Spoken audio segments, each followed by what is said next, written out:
नमस्कार। लोकसभा चुनाव से जुड़ा कैपिटल टीवी का खास शो 24 करन विपक्ष बेदम देख रहे हैं आप। मैं हूं आपके साथ पूजा। लोकसभा चुनाव की फर्स्ट फेज में 21 राज्यों की 102 सीटों पर वोटिंग हुई, पर बंगाल को छोड़कर सभी सीटों पर शांतिपूर्वक मतदान हुआ। बंगाल में चुनाव के दिन भयंकर बवाल की खबरें सामने आई। चुनाव आयोग को 450 से ज्यादा शिकायतें मिली है। अभी 39 सीटों पर मतदान बाकी है और इस बीच इलेक्शन कमीशन का एक्शन, उसकी शक्ति ममता बनर्जी के लिए मुश्किलें पैदा कर चुकी है। तो वहीं आज पश्चिम बंगाल में रामनवमी पर हुई हिंसा के मामले में कलकत्ता हाईकोर्ट ने कड़ी टिप्पणी की है। हाईकोर्ट ने कहा कि जहां पर हिंसा हुई है वहां पर वो चुनाव की अनुमति नहीं देगा। अदालत ने सख्त लहजे में कहा कि यदि आचार संहिता लागू होने के बावजूद दो समूहों के लोग लड़ रहे हैं तो एक दूसरे को अपने प्रतिनिधि को वोट देने का कोई हक नहीं है। तो चुनाव के बीच कैसे ममता बनर्जी कोर्ट और इलेक्शन कमीशन के एक्शन से फंस चुकी है, बताएंगे आपको। साथ ही अमित शाह ने पश्चिम बंगाल के मालदा में आज रोड शो कर कैसे बढ़ा दी है ममता बनर्जी और अभिषेक बनर्जी की मुसीबतें, उस पर भी चर्चा करेंगे। चर्चा के लिए मेरे साथ स्टूडियो में मौजूद हैं कैपिटल टीवी के editor in chief doctor Manish Kumar और एग्जीक्यूटिव एडिटर राजीव जी। सर, आप दोनों का बहुत बहुत स्वागत है। धन्यवाद। चुनाव के बीच में कोर्ट का एक्शन और इलेक्शन कमीशन का एक्शन, कैसे ममता बनर्जी फंस गई हैं? देखिए, बेदम हो चुकी है। और ममता बनर्जी के बारे में बात करें, एक खबर मैं आपको दे दूं, राहुल गांधी देश छोड़ के गायब हो गए हैं। पता नहीं उनका कहाँ है। बीमारी का बहाना तो बताया गया, लेकिन विजयन साहब वहां से पूछ रहे कि जब भी क्रूशियल मूवमेंट आता है किसी भी चीज का, चुनाव सिर पे है और भाई साहब निकल लिए विदेश यात्रा पे, देश में नहीं हो। इन सवालों का जवाब कौन देगा? केरल में जाकर के बताना चाहिए। बताया तो गया था कि फूड पॉइजनिंग हो गई है। भाई, फूड पॉइजनिंग हो गई है तो कहीं इलाज हो रहा होगा, कहीं कुछ हो रहा होगा। आजकल का तो जमाना ही है कि सारे लोग मरने का ही काम ना कर रहे हैं। केजरीवाल जेल में मर रहा है और अभिषेक बनर्जी के ऊपर जो टेररिस्ट अटैक हो रहा है, यही तो तमाशा है। इसलिए मैंने कहा कि ये लोग बेदम हो गए। That is the last dirty game they can play. Mamata Banerjee बेदम हो गई और वो भी कह रही है कि मेरी जान को खतरा है। जान को खतरा है? क्यों भाई खतरा है? किससे जान को खतरा है? तो किसी गेरे को पकड़ लिया है। उसका जो है रिचर्ड हेडली के साथ उसकी मुलाकात हुई थी, मुंबई में रेकी किया था। वो घर के बाहर नजर आया, मुंबई से गिरफ्तार कर लिया और केजरीवाल से ट्रेनिंग लेकर के सब लोग जो है वही मोड में चले गए हैं। डेरेक ओब्रायन साहब ने आते हैं, वो कहते हैं कि मुझे तो हंसी आती है कि मुंबई में जिस तरह से हमला हुआ वैसे हमले को जो है हमारे बंगाल की पुलिस ने जो है पकड़ लिया। पहले बहुत बड़ी घटना हो जाती। क्या दलील दे रहे हैं ये लोग कि रेकी किया जा रहा था, वो अभिषेक बनर्जी के पे हमला होना था, उसको मारना था। मेरी जान को भी खतरा है। ममता बनर्जी, मेरी जान को खतरा, मेरे पिछले बार पैर तोड़ करके बैठ गई थी, इस बार जान को खतरा है। ये कहां से आया केजरीवाल कि टॉर्चर चैम्बर है, जान से मारा, इंसुलिन दे दो, मुझे इंसुलिन दे दो। बताओ, अब आप झूठ भी बोल दो, कायदे से बोलो। Don't try to play Kejriwal. इस गेम में केजरीवाल सबसे आगे है। आपने कह दिया क्या कि भाई एक टेररिस्ट अटैक होने वाला था, अभिषेक को जान को खतरा था, वो रेकी कर रहा था। कैसे रेकी कर रहा था? वो फोन करने की कोशिश कर रहा था, उसके पीए से भी संपर्क कर लिया। मुझे ये समझ में नहीं आ रहा है कि ऐसा कौन सा दुनिया में टेररिस्ट ऑर्गेनाइजेशन है जो अपने टारगेट के ऊपर हमला करने के पहले उसके पीए से बात करता है। जिस पे हमला करेगा उसको फोन से कांटेक्ट करने की कोशिश करता है। अजीब कहानी है। और ऐसा कौन सा टेररिस्ट ऑर्गेनाइजेशन है जो एक व्यक्ति जो घेरे है, जो ऑलरेडी वो जांच के घेरे में बहुत पहले से है, आज भी उसको पहले से ही तहकीकात कर चुकी है, और उसके नाम से आपने जो है पर्ची काट दी कि भाई ये टेररिस्ट हो गया। अच्छा, टेररिस्ट हो गया तो बताना भी तो चाहिए कि अभिषेक बनर्जी की रेकी करने वाला शख्स रिचर्ड हेडली से जुड़ा हुआ है, तो उसका मतलब पाकिस्तान से जुड़ा हुआ है, इसका मतलब आईएसआई से जुड़ा हुआ है। तो क्या इस्लामिक संगठन के लोग आपकी जान के दुश्मन बन गए हैं? ये हिम्मत है कहने की? कुछ से कुछ कारण, ये सिंपैथी क्यों लेनी है? ऐसा बिजली कड़का है टीएमसी के ऊपर इस हाई कोर्ट के फैसले की वजह से, इनको संभलते ये संभल नहीं पा रहे। जी बिल्कुल, बयानबाजी तो हो रही है, लेकिन हाईकोर्ट के फैसले का जिक्र करें या फर्स्ट फेज में चुनाव के दिन जिस तरह से बवाल की खबरें सामने आई थी, उसके पहले अब इलेक्शन कमीशन की तैयारी कैसे ममता बनर्जी की मुसीबत पैदा कर रहा है? देखिए, इलेक्शन कमीशन ने तैयारी और पुख्ता कर ली है और हाई कोर्ट में जिस तरीके से याचिका दायर की गई और जज साहब ने क्या कहा कि जो लोग 8 घंटे जश्न नहीं मना सकते किसी पर्व में, उन लोगों को वोट देने का ही अधिकार नहीं है, वहां चुनाव ही खत्म कर दो। कोलकाता में भी 23 जगहों पर रामनवमी के दौरान प्रोसेसन हुए, जुलूस निकाले गए, लेकिन कोई हंगामा तो हुआ नहीं। तो वो कहना चाह रहे थे इनडायरेक्टली, अगर पूरी बात समझे तो ये बात तो कह रहे थे कि जो घोर मुस्लिम इलाका है वहां पर क्या 8 घंटे किसी को पर्व मनाने की छूट नहीं दी जा सकती है? कहां है ये पुलिस प्रशासन? पैरामिलिट्री फोर्सेस पर भी उन्होंने सवाल उठाया। मतलब उनका जो सख्त निर्देश था और वो निर्देश के साथ साथ सिफारिश करने की बात कर रहे हैं कि चुनाव आयोग से हम लोग सिफारिश करेंगे, वहां चुनाव को टाल दो, आगे कर दो, आगे बढ़ा दो, या फिर आप पुख्ता इंतजाम करो, आप आश्वस्त करो हाईकोर्ट को कि वहां पर पत्ता भी नहीं हिलेगा चुनाव के दौरान। और इसलिए चुनाव आयोग अपनी रिपोर्ट सौंपेगी। सरकार को भी निर्देश दिया गया है कि आप भी बताइए कि उन जगहों पर चुनाव के समय आपकी यानी कि स्टेट पुलिस की मशीनरी कैसे काम करेगी। सारे इनपुट होने चाहिए और उसके बाद हम तय करेंगे कि इन जगहों पर चुनाव की प्रक्रिया कैसे होनी चाहिए। मतलब जो पहले फेज में चुनाव हुआ 3 सीटों पर, 3 सीटों पर ममता बनर्जी के लिए कोई बहुत बड़ी उपलब्धि वाली जगह नहीं थी। नॉर्थ बंगाल में ऐसे भी भारतीय जनता पार्टी मजबूत स्थिति में है।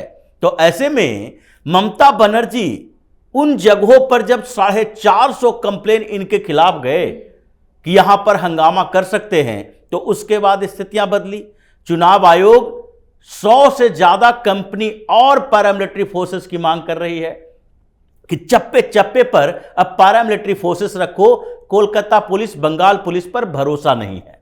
अंदर में बूथ के बाहर गेट के पास भी पैरामिलिट्री फोर्सेस होने चाहिए कि कोई भी व्यक्ति बूथ पर जा रहा है तो उसकी सुरक्षा की जिम्मेदारी भी अब बंगाल की पुलिस की नहीं होगी, वहां पर भी ये हंगामा कर सकते हैं। तो इसलिए ममता बनर्जी को लगने लगा कि जब इतनी टफ व्यवस्था हो जाएगी तो हमारे ये गुंडे जो पाल के रखे हुए हैं, ये कहती हैं टेररिस्ट अटैक, टेररिस्ट को संरक्षण देने वाले के खिलाफ कौन टेररिस्ट अटैक करेगा?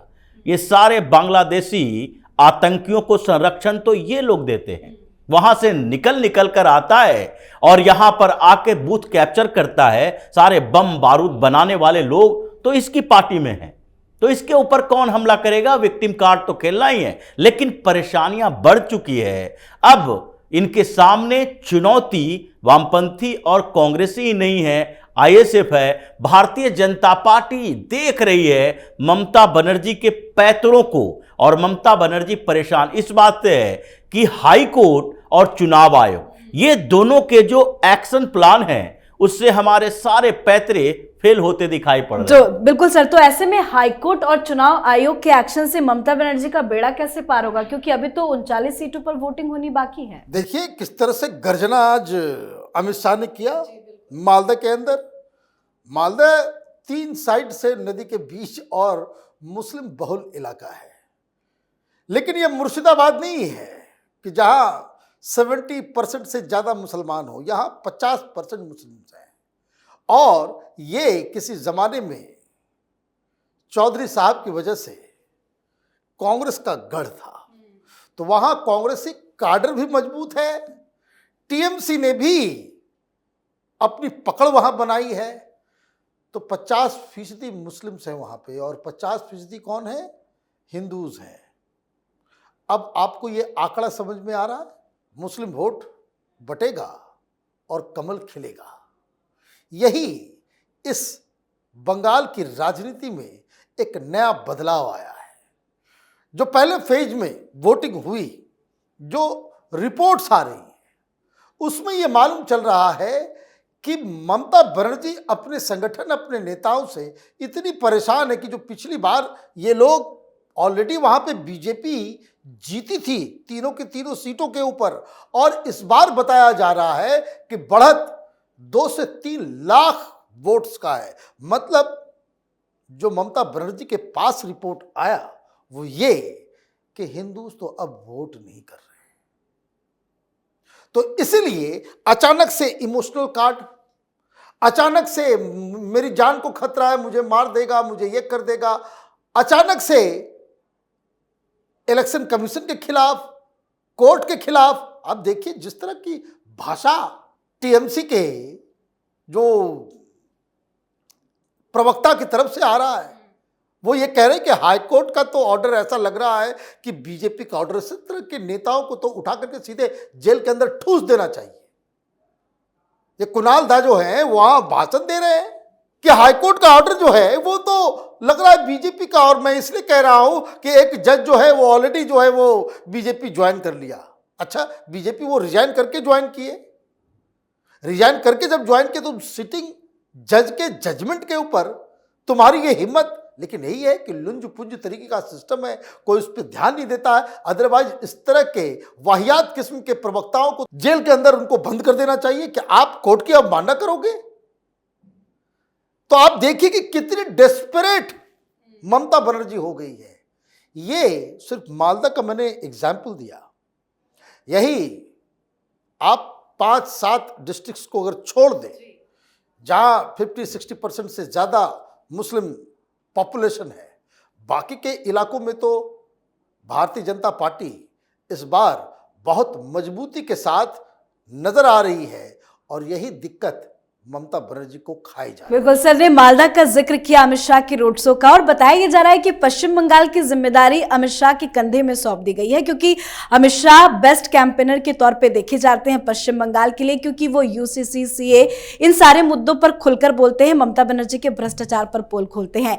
तो अमित शाह का कैंपेन करना ममता बनर्जी के लिए कितना बड़ा झटका होगा? जिस तरीके से अमित शाह पश्चिम बंगाल की रणनीति आज से नहीं 2018 से पहले से बनाते आए हैं, और उन्हीं की बदौलत 2019 में 18 सीटें भारतीय जनता पार्टी को मिली थी लोकसभा में।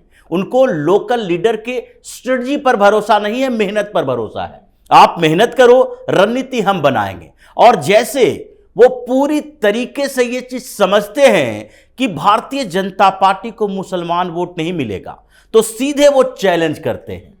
रोड शो में भी, मंच पर भी वो कहते हैं ममता बनर्जी की औकात नहीं है कि वो सीए लागू नहीं करने दे।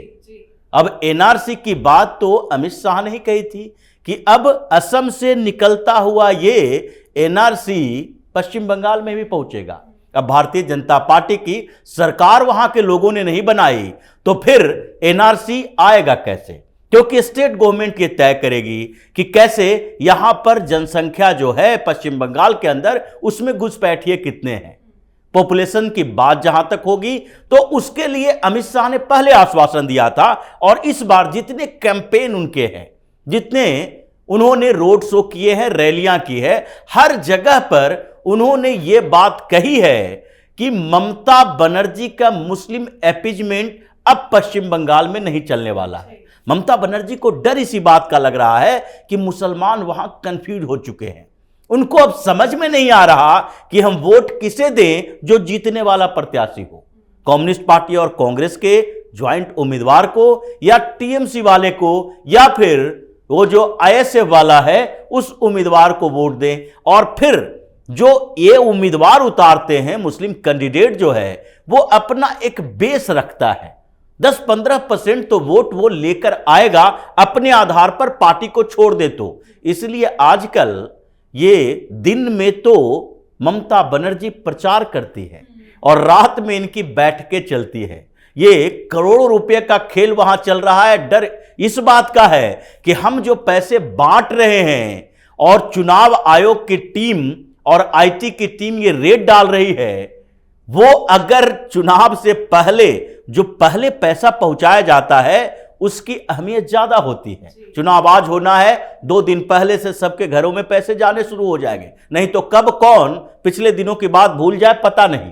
तो इसलिए रात भर इनकी मीटिंग चलती है मौलानाओं से कि किसी तरीके से इस बार कंसोलिडेट कर दो, क्योंकि ये चुनाव हारे तो अगले विधानसभा चुनाव पूरी तरह से साफ हो जाएगा। कई चुनाव के बीच बंगाल से नोटों का पहाड़ ना नजर आ जाए।